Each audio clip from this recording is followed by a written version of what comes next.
Committee on Education and the Workforce will come to order. A quorum being present, the committee meets today to consider H.R. 5963.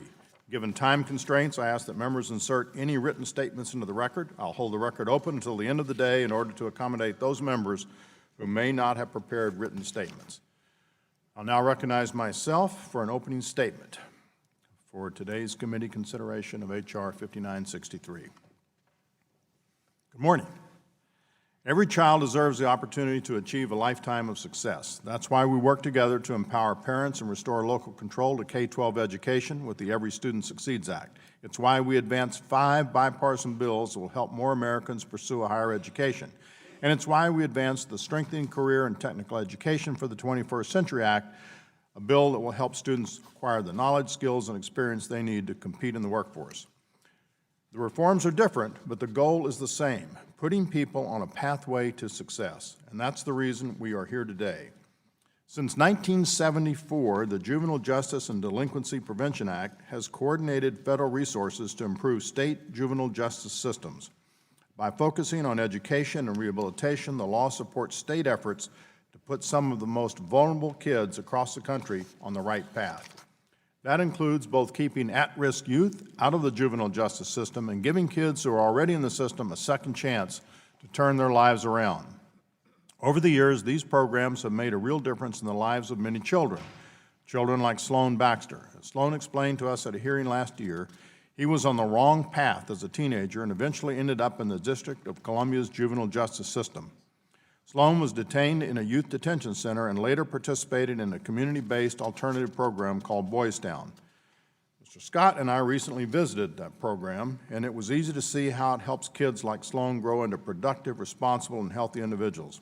Today, Sloan is a high school graduate, works as a coffee barista, and runs his own home improvement business. He's on the right path, and he described that experience to us saying, quote, "I easily could have become a statistic. Instead, I'm a tax-paying, contributing member of society. There is that same possibility in every other young person as long as you, me, all of us are willing to not give up on them before they even really get to start," close quote. That possibility, that potential is the reason we're considering this bill today. Introduced by Mr. Curbelo and Ranking Member Scott, it reauthorizes and improves current law to help state and local leaders explore and implement better ways to serve at-risk youth and juvenile offenders in their communities. The bill will deliver state and local leaders flexibility to meet the needs of vulnerable children, support prevention services for at-risk youth, and focus on proven strategies that will produce results. It will also improve accountability and oversight to protect taxpayer dollars and help ensure the system is working. Mr. Curbelo will discuss in greater detail the positive reforms in the bill. These reforms will deliver a collaborative and comprehensive system that brings parents, teachers, and community members together to help kids reject a life of crime and seize opportunities to achieve a lifetime of success. I urge my colleagues to help us put more children on the right path by advancing the Supporting Youth Opportunity and Preventing Delinquency Act. In closing, I'd like to note that this has long been a priority for Ranking Member Scott. I want to thank him for his leadership in championing this effort, and I commend both him and Representative Curbelo for working together to deliver bipartisan reforms that will make a real difference in the lives of a lot of children. I can't even add up the number of times that Mr. Scott has said, "When are we going to do juvenile justice?" We're here today, Bobby. I now recognize Ranking Member Scott for his opening remarks. Thank you, Mr. Chairman, and thank you for responding to my committee request on this, and also for your outline of the many bills that we have actually reported out of the committee. If the present political climate that we're in, both in and outside of Congress, has been very divisive, but we've been able to get several important bills considered and reported by the committee. I want to thank Representative Curbelo and Davis and Carter and Wilson for their work in bringing this comprehensive reauthorization of the Juvenile Justice and Delinquency Prevention Act to us today. The juvenile courts were established by states over 100 years ago on the emerging theory that children should not be held fully responsible for their actions, a theory born out over time by scientific research on impulse control and brain development. The capacity to rehabilitate children became the focus of the system rather than punishment of offenders. Over time, this focus on prevention decreased, and many juvenile facilities and states became jails for young people, not the institutions for rehabilitation and intervention they should be. So recognizing the national need to protect children, Congress first articulated national standards on juvenile justice in the Juvenile Justice and Delinquency Prevention Act of 1974. That bill has been long overdue for reauthorization, but it creates protections for children in state juvenile facilities. In the last 14 years since Congress last reauthorized the program, there have been advancements in research and an expansion of evidence when it comes to prevention of youth incarceration and delinquency. The bill we consider today includes necessary improvements in federal policy, firmly grounded in facts and evidence, proving that public investments in a continuum of trauma-informed care and alternatives to incarceration and secure detention produce positive results for at-risk youth. Those results, in turn, lead to reduced crime and long-term savings. H.R. 5963 requires for the first time that state juvenile justice plans take into account the latest scientific research on adolescent development and behavior, recognize the importance of prevention and early intervention in juvenile crime policy. We shouldn't have to legislate this, but unfortunately, too often slogans and sound bites have dictated our nation's approach to crime policy, particularly juvenile crime. These slogans and sound bites often do nothing to decrease crime, and in fact, when studied, some have been actually shown to increase crime. Today's markup is an important step in a growing bipartisan movement for real justice reform, and I'm particularly pleased with the updates in the 4 core mandates that involve jail removal, sight and sound separation, deinstitutionalization of status offenders, and involving disproportionate minority contact. The bill encourages states to consider promising practices such as programming to ensure that youth have access to public defenders with juvenile court experience, and the use of problem-solving courts as an alternative to probation and confinement, efforts to inform and aid juveniles in the process of sealing and expunging their juvenile records, and programs addressing the needs of girls who are increasingly being involved in the juvenile justice system, and making sure that their needs are met when entering the system and developing state plans. Additionally, the bill improves the current law under Title V Local Delinquency Prevention Grant Programs, retitled the Youth Promise Incentive Grants for Local Delinquency Prevention Programs. It's designed to support communities in planning and implementing comprehensive, evidence-based prevention and intervention programs specifically designed to reduce juvenile crime and delinquency and gang involvement. Grant recipients would be required to analyze unmet delinquency prevention needs in the community, and then develop and implement a comprehensive strategy to address those needs with an emphasis on program coordination. Research shows that community-wide coordinated approach to juvenile delinquency prevention that utilizes a continuum of services can actually save the community money and improve efficiencies, particularly when compared to the overuse of incarceration, particularly long-term, where some states are spending so much that some studies have shown that the incarceration rate has been counterproductive. If we put some of that money into comprehensive evidence-based programs, we can both reduce crime and save money. As a point of personal privilege, I'd like to thank my colleagues for working with me on the Title V provisions, which are modeled after a bill I've been working on for about 8 years, the Youth Promise Act. I'm confident that if enacted, this incentive grant program will vastly improve the lives of and long-time economic opportunity for at-risk youth around the country and save money in the process. This bill is an important step in dismantling the school-to-prison pipeline. We've had many bills involving dismantling that pipeline. We passed the Every Student Succeeds Act with key reforms in K-12 programs designed to improve academic and life outcomes for at-risk youth. Last week, the Obama administration released new guidance to assist states and school districts to curtail inappropriate actions of school resource officers who intervene in matters of disciplinary matters that should be left to school personnel. Some studies have shown that inappropriate use of school resource officers has been a major factor in the school-to-prison pipeline. And today, lawmakers are working across the aisle to pass juvenile delinquency prevention that is smart on crime rather than just tough on crime. While we have a long way to go, I'm proud of the steps that we as a nation are taking in ending the school-to-prison pipeline. There are others that have recently been exposed. One involving fees that juveniles owe the courts surprisingly end up in inappropriate incarceration of these juveniles, and that's an issue that I think we need to address in the near future. In closing, I want to say that today's committee action and the collaborative work of the committee gives me hope that we can get the full reauthorization over the finish line this year. The Senate Judiciary Committee has marked up and passed a version of a reauthorization, and I know that Senators Grassley and Whitehouse are working hard to get their bill out of their chamber, so I'm optimistic with the strong bipartisan support that we have for this bill that we'll be able to work with the Senate and get a bill to the President's desk in just a few weeks. Thank you, Mr. Chairman, and I yield back. I thank the gentleman. The committee will now proceed to the consideration of the bill, H.R. 5963, for amendment. Without objection, the bill will be considered as read and open for amendment at any point, and any amendment offered shall be considered as read. I will soon recognize Mr. Corbello to offer an amendment in the nature of a substitute.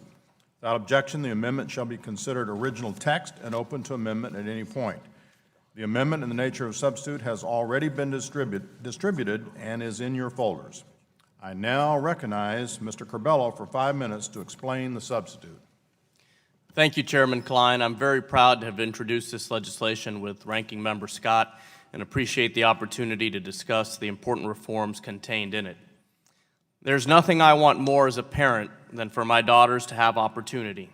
The opportunity to receive a quality education that will prepare them for the future, the opportunity to explore and develop their interests and skills and then to pursue them, and the opportunity to live in and give back to safe and productive communities. Many children across the country have these opportunities. Unfortunately, far too many do not. Whether they are born into circumstances they can't control or make misguided decisions that steer them off course, these kids often don't know that they have opportunities to build successful, fulfilling lives. Instead, they believe their only path forward is one of crime or delinquency, a path that often puts them or others in harm's way and sets them up for failure rather than success. That's why Ranking Member Scott and I introduced the legislation before us today. This legislation will help those children understand that success is within their reach and that there is a way to achieve it. It includes a number of positive reforms which are all meant to achieve three main goals. First, H.R. 5963 sets kids up for long-term success. The legislation gives state and local leaders the flexibility to better meet the specific needs of children in their communities, especially those who are most vulnerable. It also includes reforms to ensure state juvenile justice programs reflect the views and expertise of stakeholders, along with measures to help juvenile offenders smoothly transition out of the system through education, family engagement, and community-based services.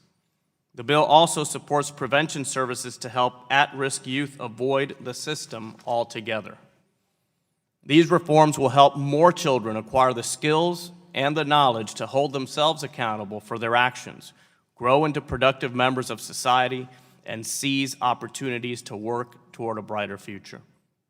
Second, the bill focuses on what works. It prioritizes evidence-based strategies with proven track records to reduce juvenile delinquency. It also includes a number of measures to provide information and resources that will give policymakers, state and local leaders, and service providers a better understanding of how to best serve juveniles and implement the law.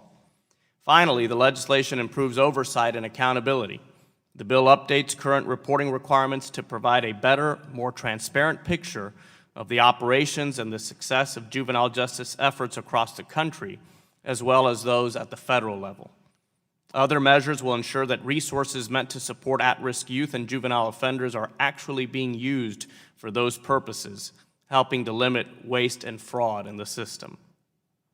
All of these reforms will not only improve public safety and protect taxpayers, but just as importantly, they will help deliver positive outcomes for some of our nation's most vulnerable kids.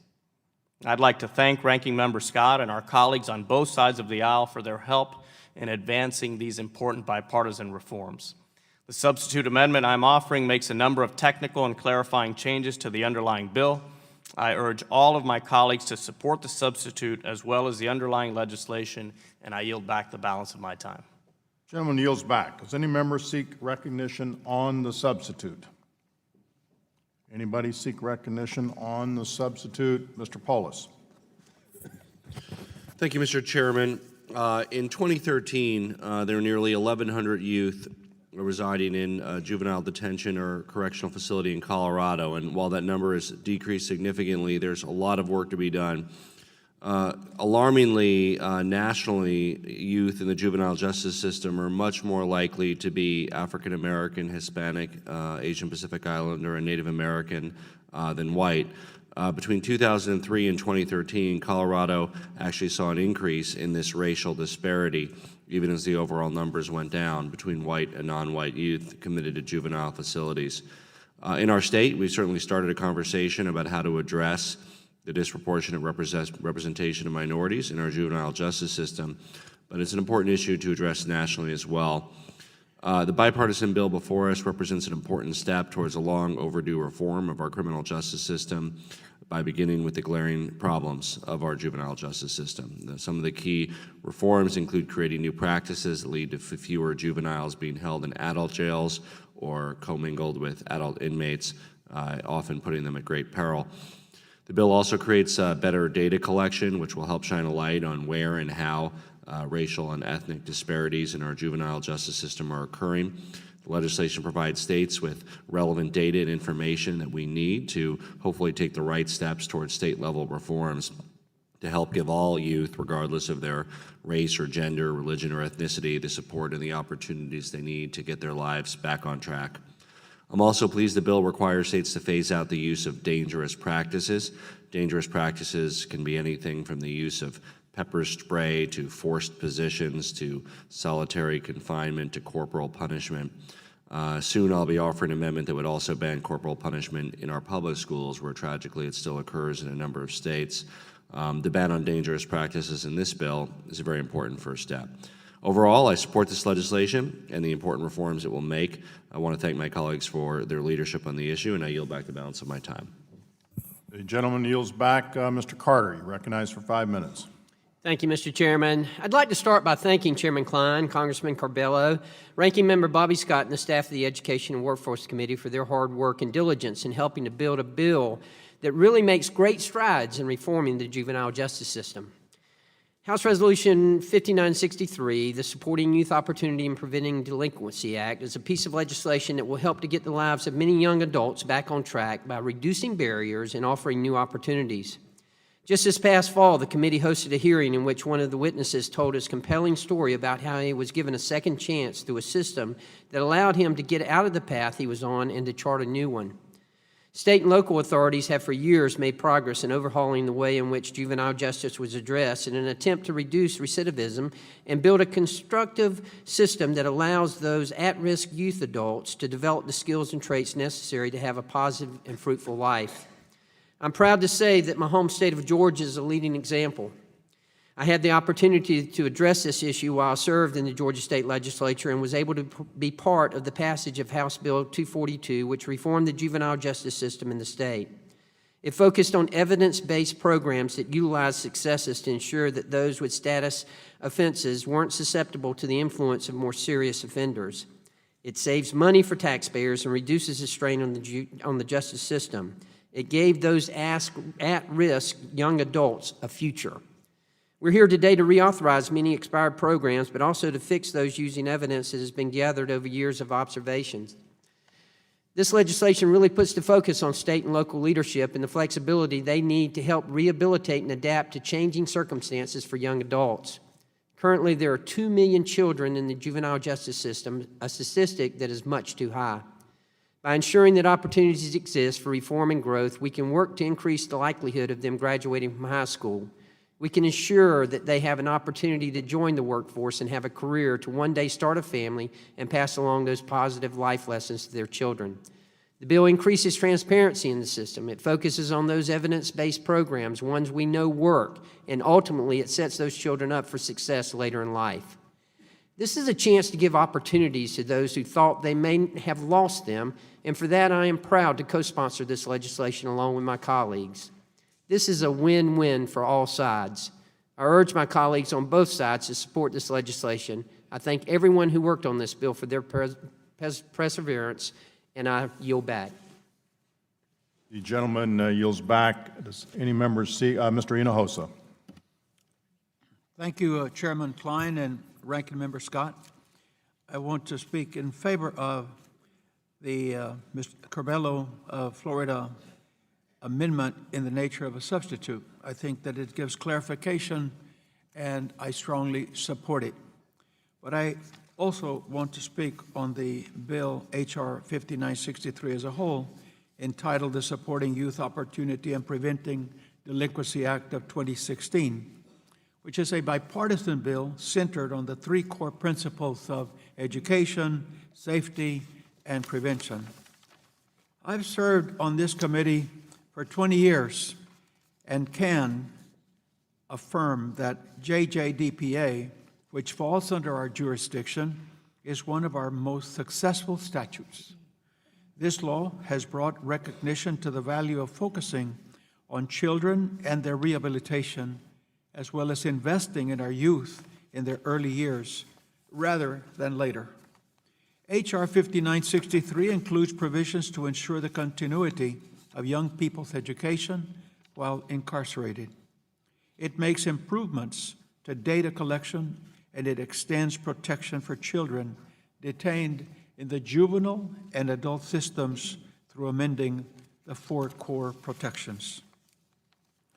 These core protections include the following: strengthening the disproportionate minority contact, a core protection by requiring states to report the data on decision points in the juvenile justice system and identifying key points where disparities occur, as well as the jail removal and the sight and sound separation and the deinstitutionalization of status offenders, all core protections.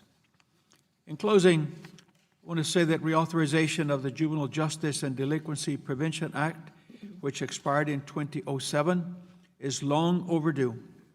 For these reasons, I strongly support my colleagues on both sides of the aisle in reauthorizing JJDPA and vote yes on this bipartisan legislation. With that, I yield back. Gentleman yields back. Mr. Wilson, you're recognized for 5 minutes. Thank you, Chairman John Klein and Colonel, and we appreciate your service. I know this is near the conclusion of your service, and you will always be appreciated, and just best wishes on your future success. I'm grateful to support H.R. 5963, the Supporting Youth Opportunity and Preventing Delinquency Act of 2016, as amended. This legislation provides necessary resources to state and local officials to ensure that vulnerable juvenile populations, such as victims of human trafficking, are properly screened, offered alternatives to detention, and provided with assistance that is needed and necessary to succeed.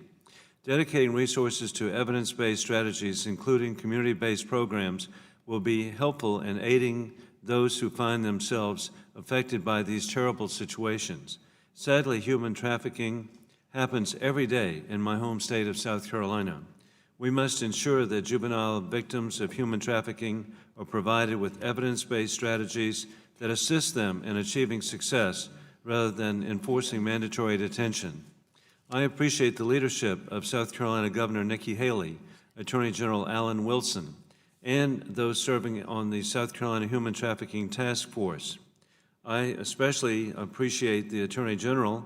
He's my oldest son, and I know personally of his passion on this issue to protect families. Under their leadership, our state has made great strides in working to ensure that human trafficking is eliminated. The Supporting Youth Opportunity and Preventing Delinquency Act of 2016 ensures that state juvenile justice plans address the unique needs of human trafficking victims.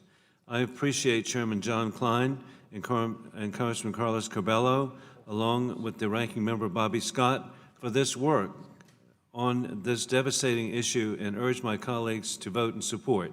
I yield back. The gentleman yields back. I understand Ms. Wilson is seeking time. You're recognized. Thank you, Chairman Klein.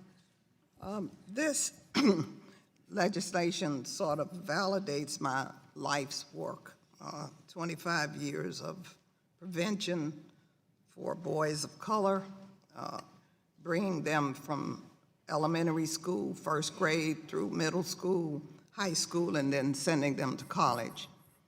I can say approximately 25,000 children have come through the 5,000 Role Models of Excellence project in Miami, Jacksonville, and St. Petersburg, Florida. So when I came to Congress, I was happy to meet with people who were like-minded. Representative Scott, of course, our Chairman Klein, I had a meeting with him, and Representative Fox, and I'm proud that my local Floridian, Mr. Curbelo, has joined us in this effort.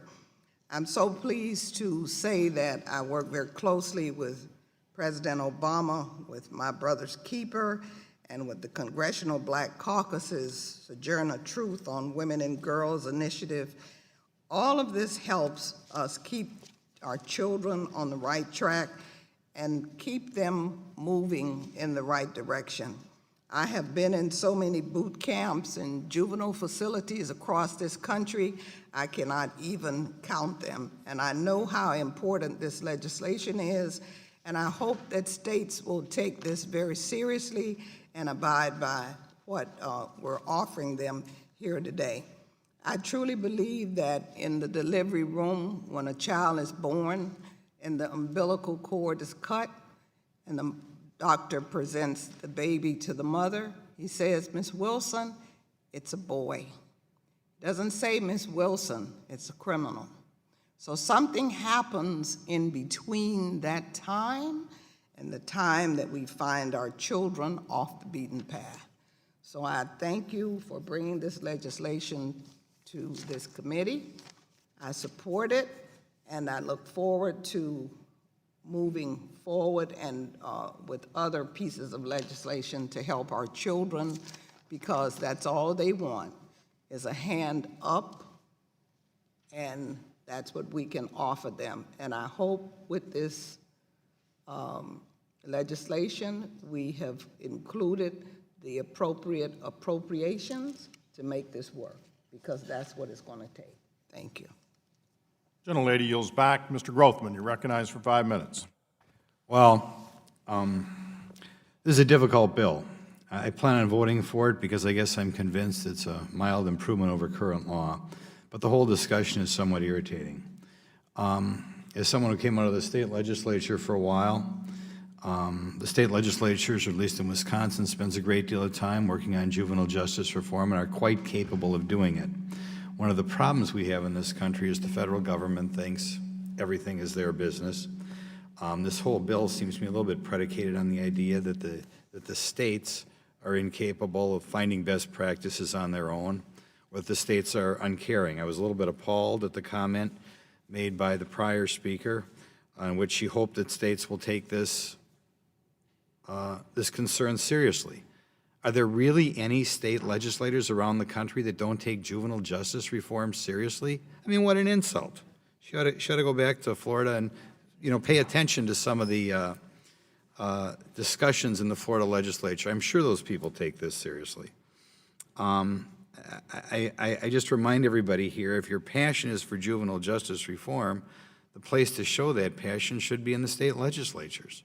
It's not something where we need a one-size-fits-all federal approach to things. And the fact that the federal government is incapable of dealing with this problem can be shown by the fact that, as I understand it, we haven't appropriated anything in this area since 2007 or 2008. So we're like 8 years late in accomplishing something, which from what I can see is par for the course around here. In any event, I assure my colleagues the states do take juvenile justice reform seriously, and I think we'd be better off kind of untethering the states and kind of using the states as a laboratory and having them compare what they do with other states, and they can copy the best state rather than try to have kind of a one-size-fits-all federal approach. Now, I'm going to vote for the bill. I'm convinced the bill is a mild improvement over current law, but really, juvenile justice is something that should be handled by the states, and they shouldn't have to be looking over their shoulder at what federal regulations they have to abide by. The gentleman yields back. Are there other members? Ms. Bonamici, you're recognized for 5 minutes. Thank you very much, Mr. Chairman and Ranking Member Scott. I'm very glad that our committee is working on this critical update to the Juvenile Justice and Delinquency Prevention Act.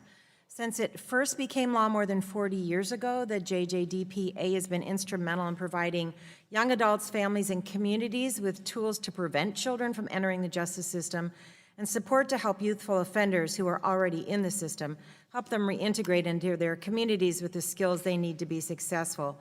In this committee and with efforts from across the country, we've learned a lot about how to best support families and juveniles who find themselves in the juvenile justice system. The updates in this bill reflect many of the new best practices that are meant to improve outcomes for youthful offenders.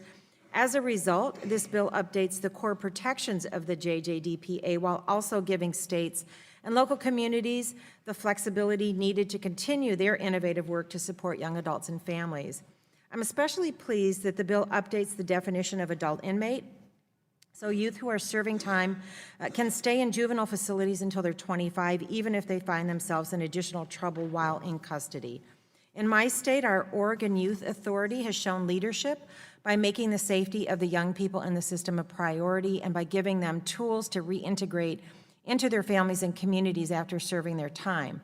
The state recognizes that many young people who get into custody are overwhelmed, do not have the skills to manage their stress, frustration, and anger, which can sometimes lead to additional disciplinary issues after they're in custody.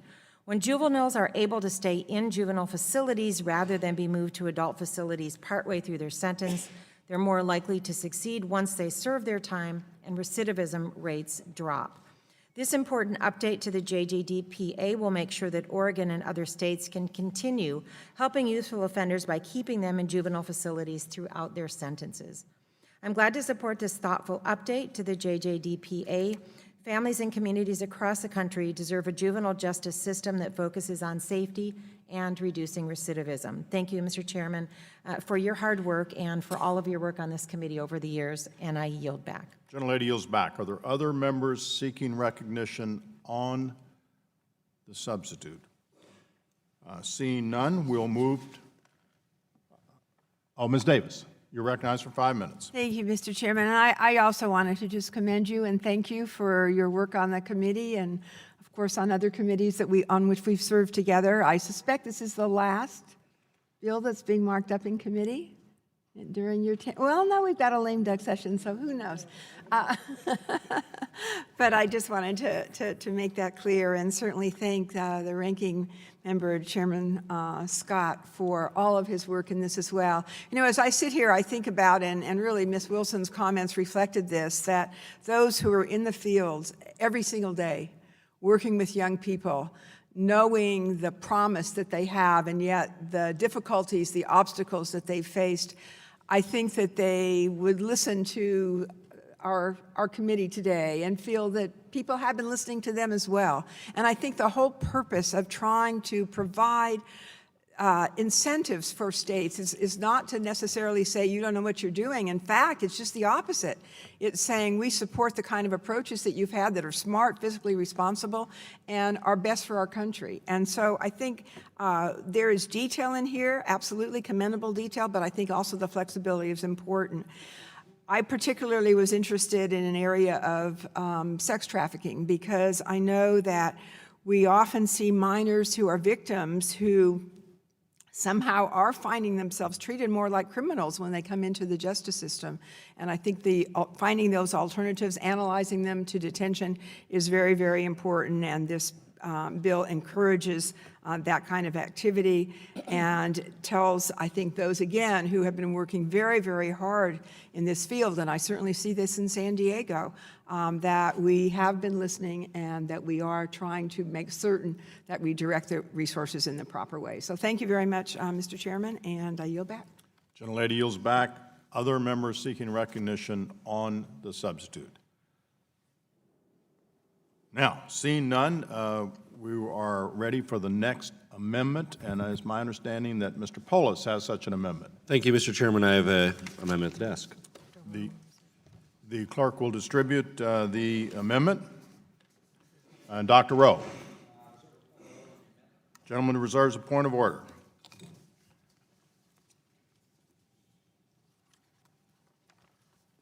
Okay. The gentleman is recognized for 5 minutes to explain his amendment. Thank you, Mr. Chairman. My amendment is very simple and straightforward.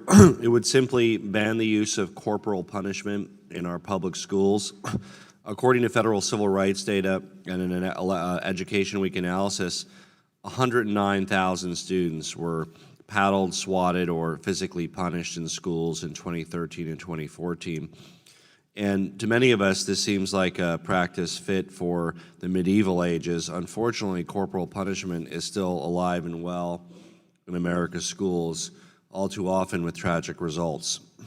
In fact, students in 21 states experienced corporal punishment, deliberate corporal punishment, in the 2013-2014 school year. Students who are low income are much more likely to attend schools that use corporal punishment, and black students are disproportionately more likely to experience the brunt of corporal punishment. Corporal punishment is largely concentrated in several states, including Texas, Alabama, Georgia, and North Carolina. 15 states explicitly allow corporal punishment. Thankfully, over half the states ban the practice, but that's a little consolation to students at the short end of the stick in the states that allow it. The effects of corporal punishment have lifelong impact on students. Studies have shown that exposing children to corporal punishment can actually have detrimental effects on brain development. In Mississippi, a student who was paddled for mouthing off to a teacher fainted after being paddled and broke his jaw in his fall to the floor. In Texas, a 5-year-old was paddled for allegedly sticking his tongue out at a teacher. In Florida, a high schooler was paddled by her teacher while male students held her down, and others recorded the beating and showed it on social media. This is an archaic practice that violates the basic human rights of students. It has no place in our society, and certainly not in our public schools, a place that should be safe for all students. And of course, while I'm pleased the bill before us today bans dangerous practices, including corporal punishment in juvenile facilities, it shouldn't take a student being admitted into a juvenile justice system before they're free from the danger of bodily harm and corporal punishment. My amendment applies the same standard banning corporal punishment in public schools. A student shouldn't feel safer just because they live in New Jersey instead of Texas. All schools should be safe. I feel very strongly about this issue. I do understand that a point of order has been raised. Rather than ask the chair to rule on that point of order, I would like to withdraw my amendment, and I plan to continue to advocate for a ban on corporal punishment through future legislation. I thank the gentleman for withdrawing. Always preferable to ruling, but does have a small germaneness issue. So I thank the gentleman very much for his passion on the issue. Are there other members who have amendments?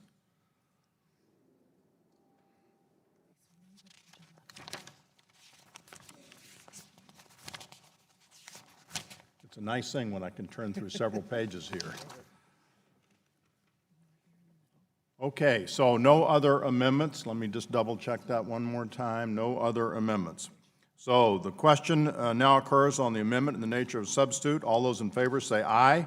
Aye. All those opposed say no. The ayes have it, and the amendment is agreed to.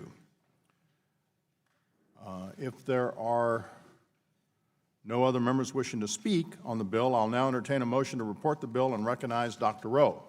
Thank you, Mr. Chairman. I move that the Committee on Education and the Workforce report the bill H.R. 5963 to the House of Representatives with an amendment and with a recommendation that the amendment be agreed to and the bill as amended do pass. The question is on favorably reporting the bill. All those in favor signify by saying aye. Aye. Those opposed signify by saying no. The ayes appear to have it. Ayes appear to have it. Any requests for recorded vote?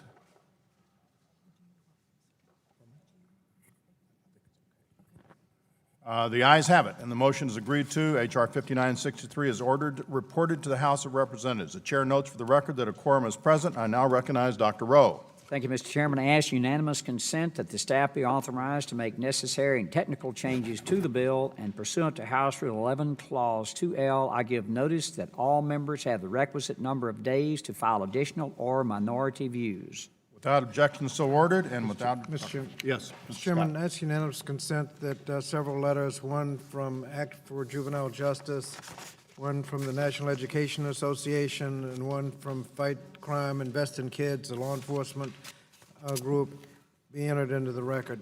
Without objection. And I also would like to thank Gene Harmon, who's the legislative counsel, who was also the legislative counsel for the last reauthorization way back in 2002. So I want to express her appreciation for her good work. And thank you, Mr. Chairman, for the bipartisan manner in which this bill has been brought forward.